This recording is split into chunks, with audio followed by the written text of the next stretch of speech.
ना मा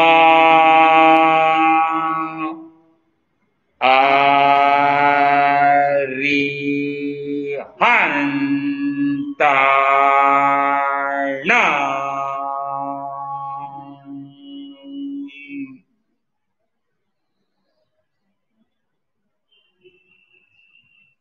ना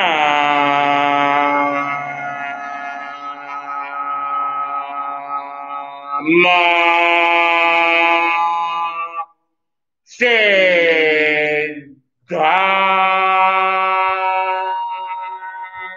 ना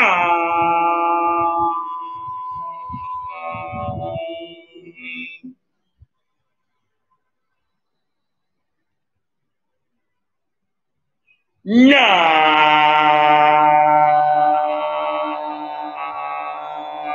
मा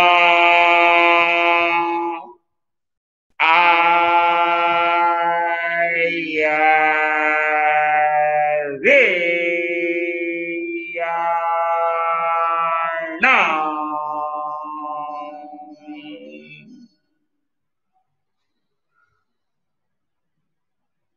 ना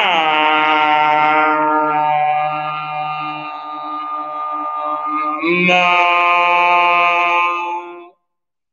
ओ वा जाया ना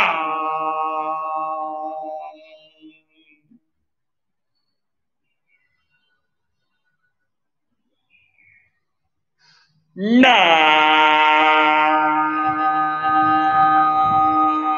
मा ला ए सा हो ना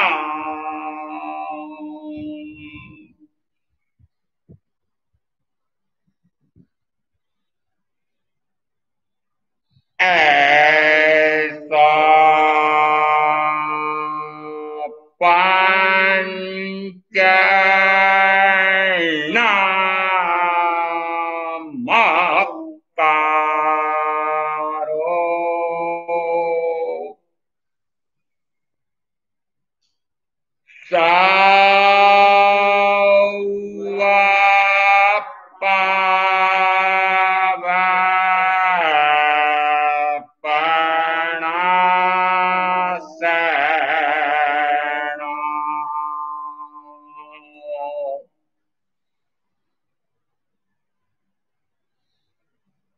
मंगलानां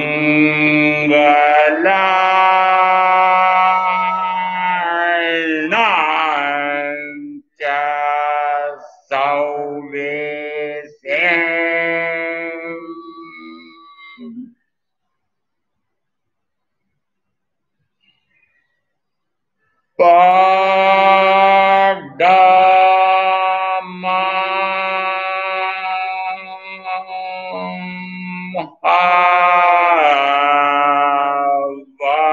हवाई मंगलम।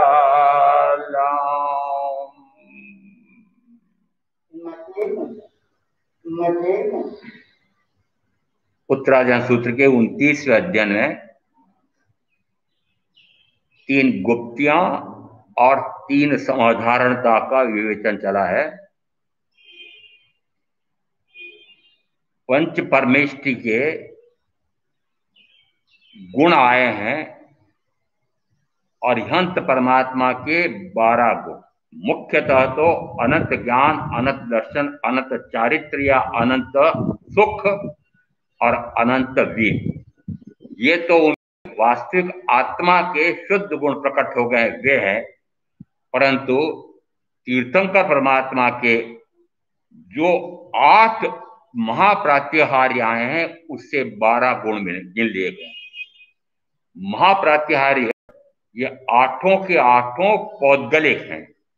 एक उसमें है प्रत्येक मनुष्य के शरीर के मस्तिष्क के पीछे एक गोलाकार होता है, उसको कहा जाता है आभा मंडल, जितना जितना शरीर शुद्ध होता जाता है उतना उतना आभा मंडल चमत्कृत होता जाता है। शरीर की शुद्धि कैसे होती है, शरीर रोगी कैसे होता है, तो चिकित्सा विज्ञान में, मनोविज्ञान में कहा जाता है मन में रोग, मन में विकार तो तन में रोग, मन में विकार तो तन में रोग। इसका अर्थ है मन तो हमारे यहां तो मनोवर्णक बना हुआ है, इसलिए हम कहते हैं, फिर भी कहें कि यदि मन में विकार है तो तन यानी शरीर में रोग होंगे ही। मन के स्थान पर मैं आत्मा कह रहा हूं, आत्मा जितना जितना निर्विकारी होता जाता है, विकार से रहित, विभाव से रहित, रागादि से रहित, शुभाशुभ से रहित होता जाता है, उतना उतना उसके साथ संयोगित शरीर भी शुद्ध हो जाता है। और शरीर की शुद्धि के आधार पर मस्तिष्क की शुद्धि मानना, और उस कारण से आभा मंडल चमत्कृत होता है। भक्तामर में एक श्लोक है, हे ऋषभदेव तीर्थंकर परमात्मा, आपका आभा मंडल इतना जबरदस्त चमत्कृत है कि उसके सामने 100 सूर्य का प्रकाश भी फीका पड़ता है। एक तो यह आभा मंडल है और 7 देव रचित महाप्रतिहार्य हैं, ऐसे मिलाकर के 12 सिद्ध परमात्मा के 8 गुण, अनंत ज्ञान, अनंत दर्शन, अनंत सुख, अनंत वीर्य, क्षय सम्यक, अटल अवगाना, अमूर्तिक, अलगु गुरु स्वरूप। अव्यवासु गुणों में नहीं आ रहे, अव्यवासु भिन्न बात। आचार्य भगवान के 36 गुण हैं, 5 महाव्रत, 5 समिति, 3 गुप्ती, 4 कषाय निषेध, 5 इंद्रियों के जीतने वाले, पंचाचार का पालन करने कराने वाले, और 9 वार से ब्रह्मचर्य का पालन करने वाले 36 गुणों के धारक आचार्य भगवान। उपाध्याय भगवान के 25 गुण, 11 अंग, 12 उपांग, चरण सत्री, कर्ण सत्री। मुझे तो मात्र साधु के बारे में बात कहनी थी। साधु के 27 गुण आए हैं, 5 महाव्रत, 5 समिति, 4 गुप्ती, भाव सच्चे, कर्ण सच्चे, योग सच्चे, 3 सत्य, फिर का 3 समाधान, 3 गुप्ती, फिर का 3 समाधारणता, फिर 3 ज्ञान आदि, और एक आया है क्षमावंत, वैराग्यवंत, और 2 आए हैं वेदनीय समाधारणता और मरणांतिक समाधारणता। बच्चों ने गिनती लगा ली होगी ना, नहीं लगाई? 27। इसमें अभी 3 गुप्तियों की चर्चा हुई थी, फिर 3 समाधारणता की चर्चा हुई। समाधारणता में काय समाधारणता से जीव को किस फल की प्राप्ति होती है। ये संयमी साधु, और संयमी साधु को गुणस्थान अपेक्षा से कहा जाता है, वह 6ठे 7वें गुणस्थान वर्ती है। 6ठे 7वें का अर्थ होता है, 6ठा गुणस्थान प्रमाद गुणस्थान है, उसको नाम दिया प्रमादी साधु गुणस्थान। 7वां है अप्रमत्त साधु गुणस्थान। जिस समय वह प्रमाद में, शरीरी भाव में जाता है, उस समय कहा जाता है वह 6ठे गुणस्थान पर है। शरीरी भाव में एक अंतर्मुख से अधिक टिकता नहीं है, तुरंत अप्रमत्त भाव में जाता है। जिस समय अप्रमत्त जाता है उस समय कहा जाता है मात्र आत्म भाव में रमणता होती है। मन समाधारणता, वचन समाधारणता, काय समाधारण। ये काय समाधारणता क्या है, तो कहा काय समाधारणता से वह एकाकी हो जाता है, एकाग्र हो जाता है, अपने आप में मग्न हो जाता है, एकाकी, एकत्व को प्राप्त हो जाता है।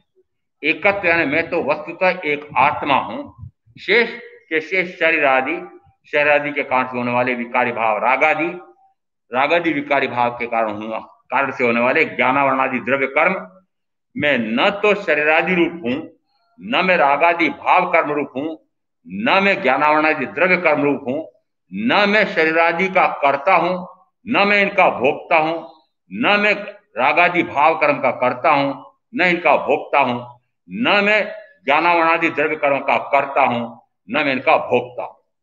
यह मेरा त्रैकालिक स्वभाव है। इसका अर्थ है कि जिस समय आत्मा अपने उस त्रैकालिक स्वभाव का ज्ञाता हो जाता है, ज्ञान और भान हो जाता है, उस समय वह उस त्रैकालिक स्वरूप को प्रकट करने का निरंतर आत्म पुरुषार्थ करता है।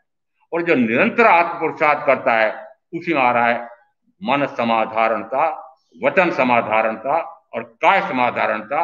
और इनमें तीन आ रहा है कि वह ज्ञान पर्याय को प्रकट करता है, दूसरे माया दर्शन पर्याय को प्रकट करता है, तीसरे माया वह चारित्र पर्याय को प्रकट करता है। मन समाधारणता ज्ञान पर्याय को प्रकट करता है। ज्ञान के शुद्ध पर्याय प्रकट होते हैं, अशुद्ध पर्याय का व्यय होता है, शुद्ध पर्याय का उत्पाद होता है, उसको कहते हैं ज्ञान पर्याय प्रकट होना। उसी प्रकार से दर्शन गुण के अशुद्ध पर्याय का व्यय होता है और शुद्ध पर्याय का उत्पाद होता है, उसको कहा जाता है दर्शन पर्यवान होता है। तीसरे में आ रहा है कि वह चारित्र पर्याय को प्रकट करता है, चारित्र की विशुद्धि करता है का अर्थ हुआ चारित्र की शुद्ध पर्याय प्रकट होती है, चारित्र की अशुद्ध पर्याय का व्यय होता है। चारित्र की अशुद्ध पर्याय कौन सी? पर में रमण, पर भाव में रमण, पर पदार्थ में रमण, पर जन में रमण, पर तन, पर जन, पर धन, पराय में रमण। उसको नाम दिया कि जिसमें वो पराय में रमण करता है तो वह चारित्र की विकारी पर्याय है। जिस समय उस विकारी पर्याय का व्यय होता है, उस समय निर्विकारी पर्याय का उत्पाद होता है। और निर्विकारी पर्याय का जो उत्पाद होता है तो कहा जाता है वह यथाख्यात चारित्र को प्रकट कर लेता है। यथाख्यात का अर्थ होता है जैसी इस आत्मा की ख्याति है। आत्मा की ख्याति कैसी है कि आत्मा अनंत ज्ञान पर्यावान, अनंत दर्शन पर्यावान, अनंत चारित्र पर्यावान है, अनंत लघु गुरु पर्यायवान भी है, अनंत अलघु गुरु पर्यायवान भी है। याद हो तो सूत्र बोल लेता हूं। ये कौन से आगम में, कौन से सूत्र में कहा गया? महाराज आपका काम है, हमें पाठ पर बैठकर प्रवचन तो देना नहीं जो हम याद रखें। हमें क्या करना है? नहीं रखना। व्याख्या प्रगति सूत्र के 2:1 में आए, जीव का भाव की अपेक्षा से स्वरूप कहा, वह भी वही है। जीव और जीव जिस समय शुद्ध हो जाता है, उस परमात्मा का स्वरूप भी वैसा ही है। इसका अर्थ है कि यहां यथाख्यात चारित्र, उसके पहले 4 प्रकार के चारित्र और आए हैं। अब इन चारित्रों में से जिनने चारित्र धारण कर रखा है उनसे ही पूछ लेता हूं। 5 प्रकार के चारित्र आए हैं।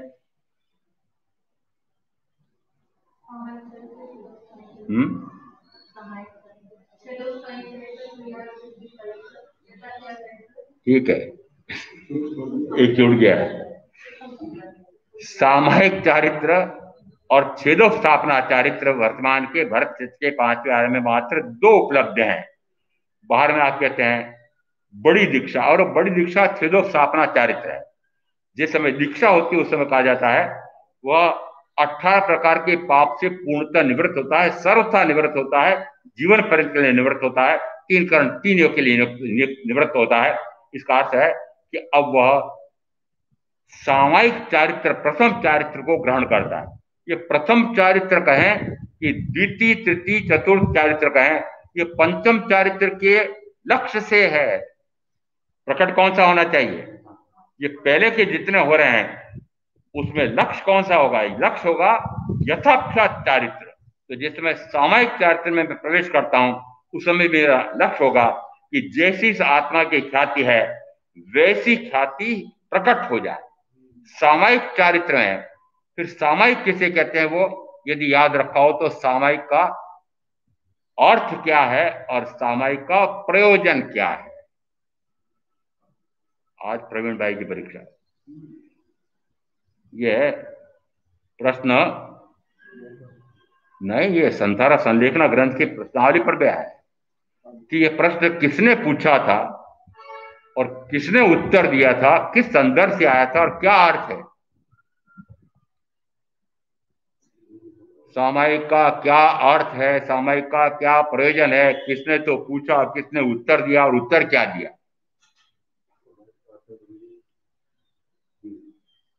सामायिक का अर्थ वितराग का, और सामायिक का वास्तविक अर्थ तो आत्मा आत्मा को उपलब्ध हो जाए, आत्मा के जो वास्तविक गुण है वे वास्तविक गुण अनंत ज्ञान, अनंत दर्शन, अनंत सुख, अनंत वीर्य, ये गुण प्रकट हो जाए, आत्मा आत्मा को उपलब्ध हो जाए।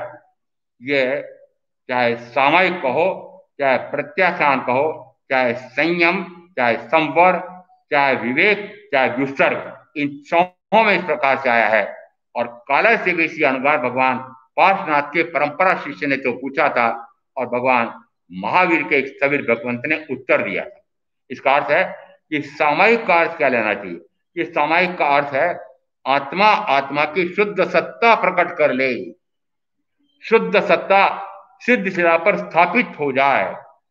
इसका अर्थ है कि सामायिक चारित्र यथार्थ चारित्र के लक्ष्य से, यदि उसके आगे का विशिष्ट है, इसका अर्थ है कि उसमें यथार्थ चारित्र अधिक से अधिक प्रकट हो रहा है।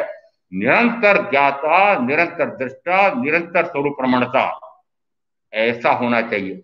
ऐसा कैसे कहते हो, तो उत्तराधन सूत्र के 26वें सामाचार्य अध्ययन में वर्णन आया है कि हे संयमी साधु या साधु, हे संयमी, दिन के 4 भाग कर, प्रथम भाग में स्वाध्याय, द्वितीय भाग में ध्यान, तृतीय भाग में आहार विहार न्याय और चतुर्थ भाग में पुनः स्वाध्याय।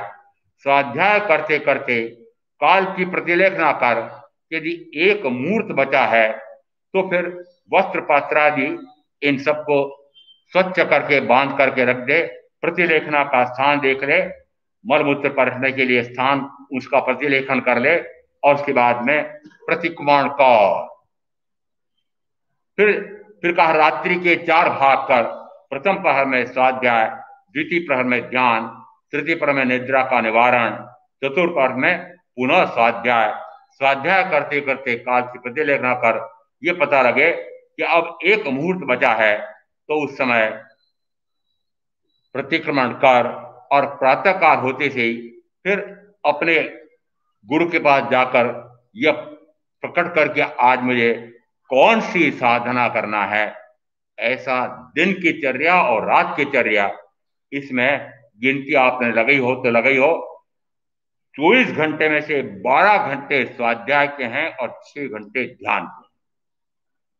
इसका अर्थ है कि निरंतर जब स्वाध्याय करेगा, ध्यान करेगा, तो क्या स्वाध्याय करेगा, किसका स्वाध्याय करेगा, निरंतर आत्मा को जानना, आत्मा को देखना, आत्मा में रमना। ये आत्मा का स्वरूप कैसा है, आत्मा के साथ संयोगी ये 3 पुद्गलों का कैसा स्वरूप है, आत्मा ये 3 का कर्ता भोक्ता हो सकता है कि नहीं, ये सारा पहले स्वाध्याय में वह समझ करके निश्चय करता है, और जैसा निश्चय करता है उसके अनुसार फिर वह पुरुषार्थ जगा करके वैसा होता है। उस समय कहा जाता है वह अप्रमत्त संयमी गुण स्थान पर है, और उस समय कहा जाता है वह ऐसी काय समाधारणता से चारित्र पर्याय की विशुद्धि करता है, और चारित्र पर्याय की विशुद्धि से वह यथाख्यात चारित्र को प्रकट करता है। और फिर कहा 4 अघाती, इनको आगमों में सूत्रों में 4 सत्कर्म कहा है। ये 4 कर्म घाती हैं कि अघाती हैं, छोटा सा उत्तर तो कोई भी दे देगा। अघाती यानी क्या, आत्मा के निज गुण में घात या हानि नहीं करते हैं। एक प्रश्न वापस पूछ लो, वेदनी साता वाला नहीं पूछ रहा हूं, अभी असाता वेदनी जिसमें असाता वेदनी कर्म उदय में आता है, सामने एक निमित्त आता है असाता पहुंचाने वाला, दुख पहुंचाने वाला। उस समय अब मैं पूछ रहा हूं कि आप अपने निज गुण ज्ञान दर्शन सुख वीर में हानि कर रहे हैं कि नहीं कर रहे? अब उत्तर दो, पहले तो भूल जाए, आघाती है ये।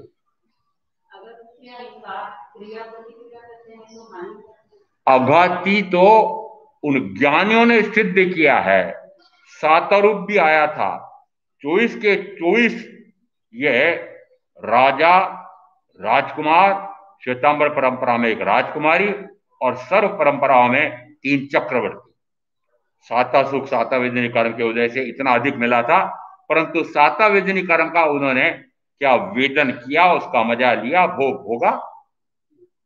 तो सिद्ध हुआ कि 4 आघाती हैं। सिद्ध हुआ कि वेदनी कर्म, साता वेदनी कर्म आघाती कर्म। दूसरा कि 24वें तीर्थंकर महामुनि अवस्था में महामुनि महावीर दीक्षा लेते से उनके इतने कष्ट उपसर्ग आए हैं, असाता वेदनी कर्म का तीव्रतम उदय आया है या उदय में लाए हैं, और अब उस समय वे क्या कर रहे हैं? उस असाता वेदनी कर्म के कारण से दुखी हो रहे हैं, तो सिद्ध हुआ कि आघाती है। अब आपसे पूछ रहा हूं कि आपके जब सुख आता है तब आप क्या करते हो? आपके जब दुख का निमित्त आता है तब आप क्या करते हो? सुख का निमित्त आता है तो मजा लेते हो, मजा देने वाले निमित्त के प्रति राग करते हो। दुख आता है तो दुखी होते हो और ध्यान करते हो, रुद्र ध्यान करते हो। और ऐसा कोई व्यक्ति निमित्त दिख जाए तो उसके प्रति द्वेष करते हो, क्रोध करते हो, हिंसा का भाव आ जाता है, मारने दौड़ते हो। आपकी अपेक्षा से कहूंगा कि आघाती आपके निज गुण ज्ञान दर्शन सुख विधि में घात कर रहे हैं, हानि कर रहे हैं। वस्तुतः कैसा है इनका स्वरूप? कैसा है? ये घात कर ही नहीं सकते। और इस संदर्भ से मुझे समझाना है कि साधु के ये जो गुण आए हैं 27, उसमें एक गुण आ रहा है वेदनीय समाधारण का। यहां उत्तराजन सूत्र में ये 2 नहीं आए हैं। 73 बोले पर इनमें वेदनीय समाधारणता और मरणांतिक समाधारणता ये 2 नहीं आए। परंतु इन 73 में से 49 ऐसे बोल हैं कि जो व्याख्या प्रकृति सूत्र के 17(3) में आए हैं, और उसने कहा कि ये 49 बोल ऐसे हैं कि इनकी आराधना करने वाला सिद्ध हो जाता है, बुद्ध हो जाता है, मुक्त हो जाता है, परिनिर्वाण को प्राप्त करके सब दुखों का अंत कर देता है। 5 प्यारे की बाधा छोड़ दो। इसका अर्थ है कि यहां वेदनीय समाधारणता का क्या अर्थ लेना? ये अभी मैंने कहा कि वेदना या असाता वेदनी कर्म, मुख्यतः इसको लेना है। असाता वेदनी कर्म का जब उदय आता है, पता कैसे चलता है उदय आता है? कि सामने कोई निमित्त आकर के कोई ऐसी स्थिति परिस्थिति बनती है, उस समय यदि आप दुखी होते हैं तो कहा जाएगा आपने असाता वेदनी कर्म का वेदन कर लिया। और वेदन का अर्थ क्या?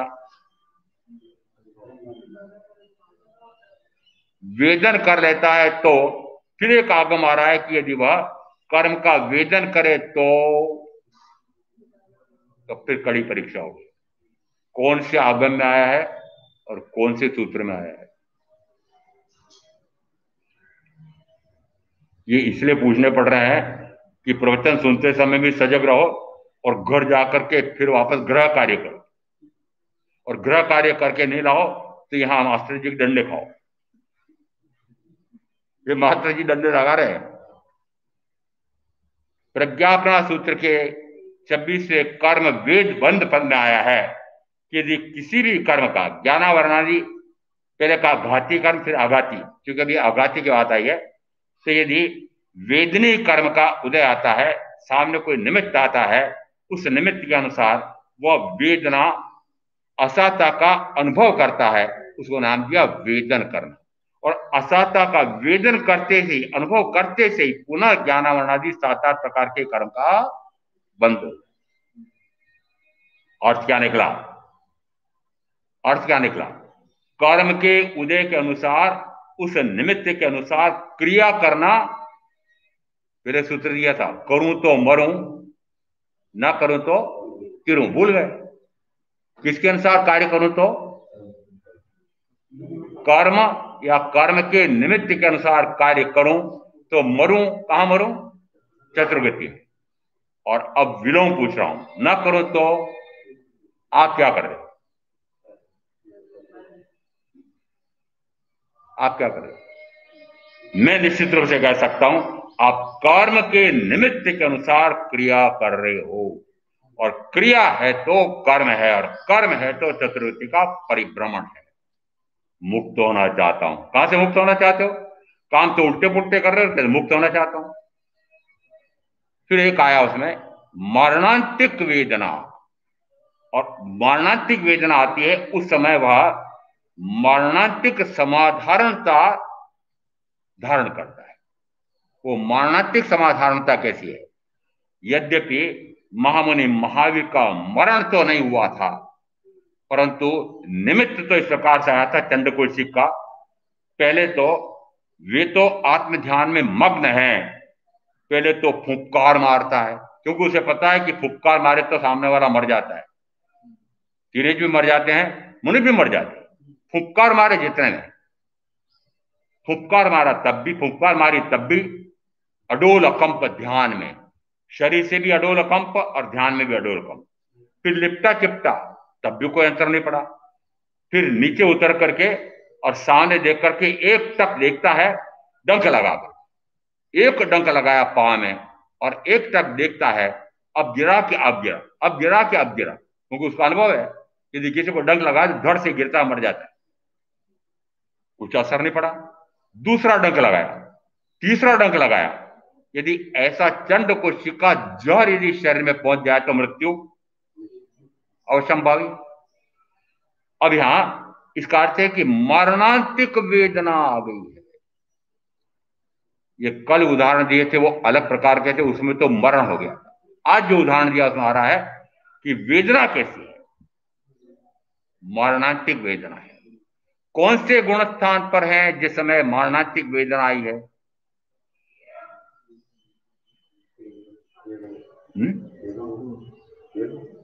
तेरहवें कहां से हो गए? मैं महामुनि बोल रहा हूं। सातवें। उस समय वे बाह्य अपेक्षा से अडोल अकंप शरीर से भी है और अडोल अकंप आत्म ध्यान में मग्न है। यदि अडोल अकंप आत्म ध्यान में मग्न है और अब मरणांतिक वेदना आई है, उस समय उस मरणांतिक वेदना से लेश मात्र भी प्रभावित नहीं होते हैं, उसे कहा मरणांतिक वेदना समाधारण का। ये 49 बोल ऐसे आए हैं जिसमें 17 तीन व्याख्या प्रकृति में कहा कि वह सिद्ध हो जाता है, बुद्ध हो जाता है, मुक्त हो जाता है। ये 27 प्रकार के गुण साधु, अप्रमत्त साधु के संदर्भ में आए हैं। और उसमें अब एक है ज्ञान, विनयवंत ज्ञान। विनयवंत उत्तराधन सूत्र में पहला अध्ययन, 10वें कालिक में पूरा एक अध्याय मात्र विनय। किसके प्रति विनय? गुणीजनों के प्रति। कौन से गुणीजन? ये पंच परमेष्ठी, जिन्होंने दो ने तो अपने सर्व गुण पूर्णतः प्रकट कर लिए हैं, पूर्ण वितरागी हो गए हैं, पूर्ण ज्ञानी हो गए हैं, पूर्णदर्शी हो गए हैं, और 3 अधिकांश तो इस प्रकार के गुण प्रकट कर चुके हैं। और जो अवगुण बचे हैं उनका क्या कर रहे हैं?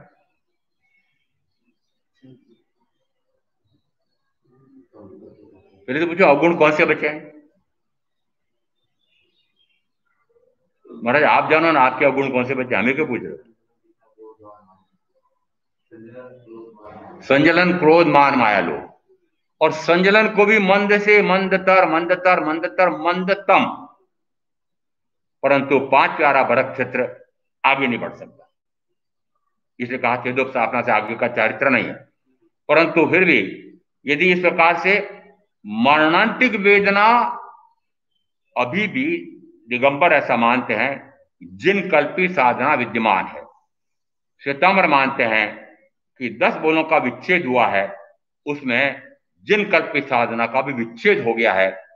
पर भी विच्छेद हो गया है, इसका अर्थ है कि क्या श्वेतांबर साधु साध्वी उनके इस प्रकार की कोई मरणांतिक वेदना का निमित्त आ जाए तो क्या घबरा करके भागेगा? वह भी उस मरणांतिक वेदना को सहन करता है, सहन नहीं करता है। वस्तुतः बाह्य में दिखाई दे रहा है कि सहन करता है, परंतु अभ्यंतर में वह आत्मा में लीन है, बाह्य में दिखाई दे रहा है सहन कर रहा है। अभ्यंतर में लीन है, इसका अर्थ कुछ अप्रमत्त साधना है, ज्ञाता दृष्टा सुरभ्रमणता, ऐसी साधना होती है, उसमें कहा जाता है वह मरणांतिक वेदना होते हुए भी और इस प्रकार से आत्म ध्यान में लीन है। दृष्टांत से हमारे प्रथम आचार्य श्रवण संघ के सुना है, साक्षात मुझे ये प्रवर्तक श्री सुमन मुनि जी महाराज साहब ने सुनाया। उस समय विद्वान थे, उनके सामने जिस समय उनका शल्य क्रिया की थी, शल्य चिकित्सक ने जिस समय शल्य क्रिया होने जा रही थी, उस समय उनको मूर्छित करने वाले थे, शून्य करने वाले थे। अंग को शून्य करने की प्रक्रिया उस समय नहीं थी, उस समय पूरी तरह से मूर्छित कर दिया जाता था। जैसे मूर्छित करने लगे, आचार्य भवन बोलते हैं मूर्छित मत करो, तुम्हारी शल्य क्रिया में कितना समय लगेगा? उनका इतना समय लगेगा। उन्हें कहा मूर्छित मत करो, आप तो अपना कार्य करो। बिना मूर्छित किए वो शल्यकरण किया गया और वे उस वेदना से लेस मात्र भी प्रभावित नहीं हुए। प्रभावित हुए होते तो पता लग जाता कि जिस अंग में चीर फाड़ हो रही है तुरंत चेहरे पर प्रकट हो जाती वेदना। नहीं हुई। इसका अर्थ है कि वर्तमान में भी इस प्रकार के संयमी साधु साध्वी हैं जो चाहे भगवान महावीर की अपेक्षा से कहें तो फिर भी बहुत कम है, परंतु फिर भी है। इसका अर्थ है कि इस प्रकार की साधना वर्ष क्षेत्र के 5वें आर्य में भी संभव मानना चाहिए। और यहां ये मरणांतिक वेदनी समाधारणता, इससे क्योंकि भरत का 5वां आर्य है, इस कारण से यहां परंपरा मोक्ष मान, परंपरा मोक्ष यानी इसी भाव में मोक्ष नहीं है, एक भाव करके, अधिक हो तो 3 भाव करके इस प्रकार का वो मुक्त हो सकता है। इसका अर्थ हुआ यहां तीसरा जो है मरणांतिक समाधारणता, उसी के साथ जोड़ना पड़ेगा वेदनी समाधारणता और मरणांतिक वेदनी समाधारणता। आगे वापस 3 बोल और हैं, ज्ञान संपन्न, दर्शन संपन्न, चरित्र संपन्न। साधु के गुणों में विनयवंत, फिर कहा वैराग्यवंत। वैराग्य के बिना साधुपना आता है? आपके क्यों नहीं आ रहा? वैराग्य नहीं आ रहा है, राग करते बैठे रहोगे? ढूंढो कहां राग हो रहा है, किसके प्रति रागायित हो रहे हैं, किसके प्रति मोहित हो रहे हैं, किसके प्रति कषाय का भाव कर रहे हैं। जब तक इस प्रकार के आपके कषाय के भाव हैं, जब तक आपके 5 इंद्रियों की आसक्ति है, जब तक मोह ममता है, जब तक परिग्रह की वासना है, जब तक परिग्रह की में मूर्छा है, जब तक 5 इंद्रियों की वासना है, मानना कि वैराग्य नाम का नहीं है। और वैराग्य नहीं है तो निरंतर रागादि के कारण से ज्ञानावरणादि 7 प्रकार के कर्म का बंद करके जब तक निरंतर भटकोगी। बार बार चेतावनी दे रहा हूं, वैरागी बनना नहीं है। बनो तो अच्छी बात है, बनो तो अच्छी बात है, वैरागी बनना नहीं है, वैरागी हो जाना है। बनने में और होने में बड़ी अंतर है। हमारे यहां दीक्षा लेने वाले वैरागी बनते हैं, साधु बनने वाले, साधु बनने वाले। मैं कहता हूं वैरागी मत बनो, वैरागी हो जाओ। आपको क्या कह रहा हूं, भाव से वैराग्य आ जाना चाहिए, भाव से वैराग्य आना चाहिए। क्यों? क्योंकि रागादि निरंतर चतुर्गति में परिभ्रमण करने वाले कर्म का बंद कराते। तो मुझे रागादि से रहितता तो प्रकट करनी है, ये तो इस भाव का निश्चय होना ही होना चाहिए कि मुझे रागादि से रहितता करनी। और रागादि से रहितता होगी तो अन्य सारे विकारी भावों से रहितता होगी, क्योंकि रागादि मूल है, रागादि मूल है, आदि में सारे विकारी भाव आ गए। तो रागादि से रहितता है वैराग्य है, और वैराग्य से विरक्ति आती है, और विरक्ति से वीतरागता आती है, और वीतरागता से परम वीतरागता प्रकट होती है, और परम वीतरागता कहो या वीतरागता कहो, यह आत्मा का निज गुण है। पंच परमेष्टि में अभी आपको गिनती बताई थी मैंने, 108 गुणों की गिनती आई थी, परंतु इन पांचों में एक गुण तो सबके सामने है, सबके प्रकट हो गया है, वह है वीतरागता। दो में परम वीतराग गुण प्रकट हो गया है, और तीन में अधिकांशतः वीतरागता प्रकट होगी। आप भाई कहलाते हैं श्रमणोपासक, और बहनें कहलाती है श्रमणोपासिका। तो श्रमण की जैसी उपासना है, तो श्रमण की उपासना में क्या आया? वीतरागता का गुण निरंतर प्रकट होता जा रहा है, बढ़ता जा रहा है। तो श्रमणोपासक श्रमणोपासिका का क्या होना चाहिए? राग बढ़ना चाहिए, द्वेष बढ़ना चाहिए, परिग्रह बढ़ाना चाहिए, परिग्रह के आरंभ सार में बढ़ाना चाहिए। कारखाना छोटा है तो बहुत बड़ा बनाओ, ऐसा होना चाहिए। परिग्रह बढ़ते जाना चाहिए, भोग बढ़ते जाना चाहिए, भोग के साधन बढ़ते जाना चाहिए। उल्टे रास्ता, पूरी तरह से उल्टा रास्ता। यदि मोह ममता बढ़ रही है, राग द्वेष बढ़ रहे हैं, परिग्रह बढ़ा रहे हैं, उसके लिए आरंभ समारंभ बढ़ा रहे हैं, 5 इंद्रियों का चक्कर का मजा ले रहे हैं, मान लेना उल्टा रास्ता। उल्टा रास्ता, पूरी तरह से आपका ये चतुर्विध संसार का रास्ता पकड़ रखा है, छोड़ना पड़ेगा। छोड़ो तो छोड़ो, ना छोड़ो तो मरो चतुर्गति में अनंतवा। बहुत स्पष्ट बोलता हूं, यदि रास्ता पकड़ रखा है, मुड़ना पड़ेगा। किस रास्ते से? चतुर्गति के परिभ्रमण से मुड़ने का मार्ग मात्र मनुष्य भाव में मिलता है, और किसी भाव में नहीं मिलता है। यह अवसर खोना यानी सर्वस्व खो जाना है। जो मुझे अमूल्य अवसर मिले हैं, ये सारे अमूल्य अवसर निरर्थक के खो जाएंगे, मात्र एक कारण के पीछे, कि शरीर या शरीर के साथ जुड़ी 5 इंद्रियों के प्रति आसक्ति वासना का भाव। मूल में यह है। क्षमावंत वैराग्य। अब यहां आ रहा है तीन तो कहा 3 ज्ञानादि। ज्ञान संपन्न जीव किस फल की प्राप्ति करता है? दर्शन संपन्न जीव किस फल की प्राप्ति करता है? चारित्र संपन्न जीव किस फल की प्राप्ति करता है? ये 3 गुण भी ये 5वें साधु साध्वी के गुण में आए। ज्ञान संपन्नता का क्या अर्थ है? वह सर्व भावाभिगम का ज्ञाता हो जाता है।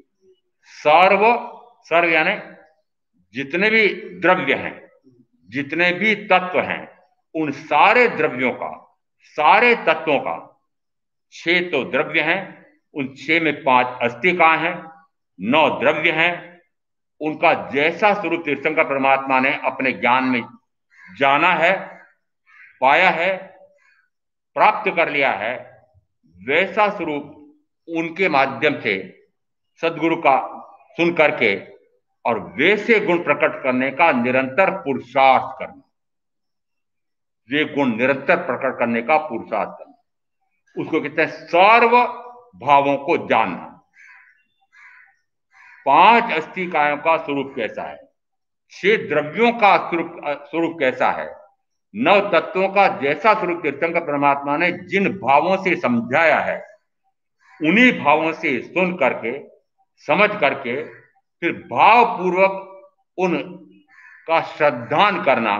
उत्तराजन सूत्र के 28वें अध्ययन में 14वीं 15वीं गाथा में आया कि वह सम्यक्त का प्रकाश कर लेता है ज्ञान पूर्वक। इसका अर्थ है कि इन 6 द्रव्यों का जैसा स्वरूप, 5 अस्तिकायों का जैसा स्वरूप तीर्थंकर परमात्मा ने फरमाया है, उनमें जो भाव जिसके आए हैं, भाव यानी स्वभाव, भाव यानी स्वभाव। भाव 2 प्रकार से कहे गए हैं। वस्तुतः तो भाव स्वभाव के लिए आया है, परंतु चूंकि भाव आप निरंतर कर रहे हैं, वो भाव आपका कौन सा है कि किसी बाह्य में कर्म के उदय में आने वाले निमित्त के अनुसार जो आप भाव कर रहे हैं, वो विकारी भाव, वो विभाव भाव है, वो पौद्गलिक भाव है। उद्गल कर्म के उदय में आने वाला भाव है, निमित्तिक भाव है, कर्माधीन भाव है।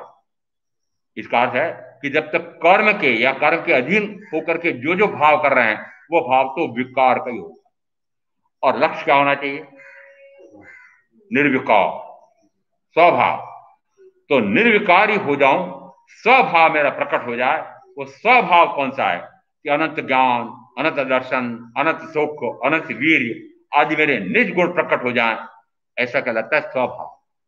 तो जिस समय वो विकार से हटता है, विभाव से हटता है, उस समय क्या होगा, कब होगा?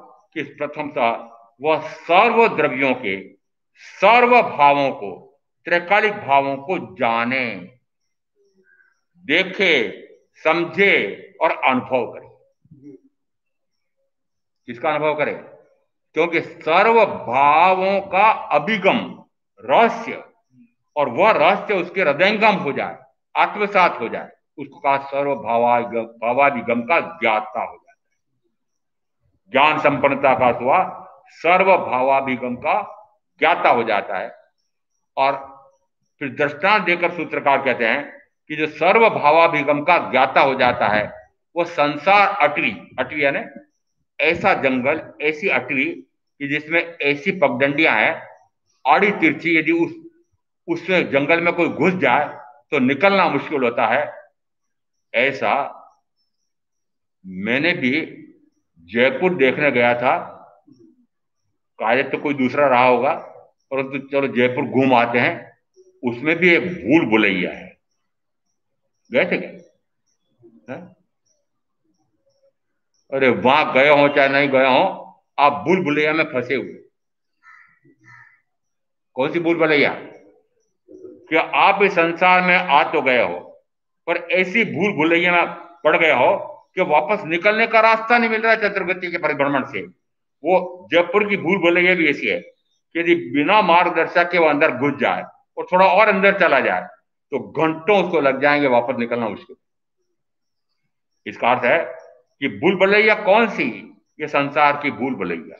निरंतर भूले भटक रहे हैं, निरंतर कार्य कौन सा कर रहे हैं? भूल भुलैया में जाने का।